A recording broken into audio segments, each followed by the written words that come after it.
შეგვიძლია ვთქვათ, რომ ეხა იქაც ვიყავთ იგივე თვალჭრელის მაგალითზე, იქ ცხოვრება არ ამგონია ვინმეს უხაროდეს, ხო? იმიტომ რომ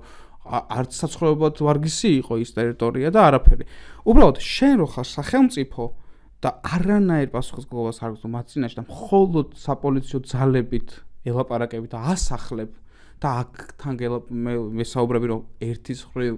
ავარიულ შენობას შერენ და მათზე უნდა ვიზრუნო რომ რამე არ მოვიდა და ცინიკურად ქუჩაში ტოვებ ამ ადამიანებს და მეორე მხრივ ამბობ რომ კერძო საკუთრების ინტერესები უნდა დავიცვა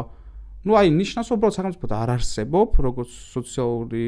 სახელმწიფოს პრინციპები უბრალოდ არ გაგაჩნია და საერთოდ როგორც ქვეყანა შენ თუ შენ მოქალაქეებზე არ ზრუნავ და მარტო ერთადერთი გაბარია რომ რაღაც საპოლიციო მეთოდებით ეს მოახერხო წარმოუდგენელია და ამიტომაც ხშირად დგება ხოლმე კრიტიკის საგანი ადამიანები რომ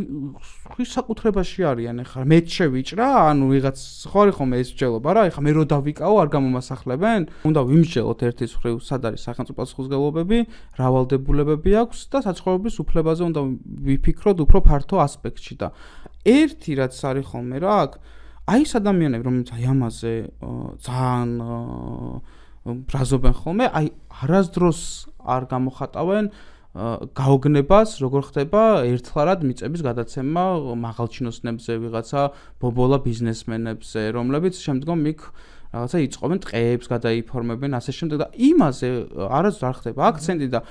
30 კვადრატულში რაღაცა 800-იანი ოჯახი რო შედის რომ უბრალოდ არ მოკვდეს ქუჩაში და რაღაცა ბავშვებს ელემენტარული პირობები შეუქმნან იმას რო გამოასახელებ ძალადობრივად და იმ ბავშვებს ამ ყველაფერს აყურებენ და ამ ხელა სტრესს მიაყენებ რომელიც სტანდარტებზე აღარ ვლაპარაკობ რომ ყველა სტანდარტის ფეხქვეშ გათელვა ну აი არ ვიცი ხა აქ რაღაცა მორღვეულია მაშინ ის რა მთლიანი სისტემა რომელშიც ვიცხოვრობ 30 წელი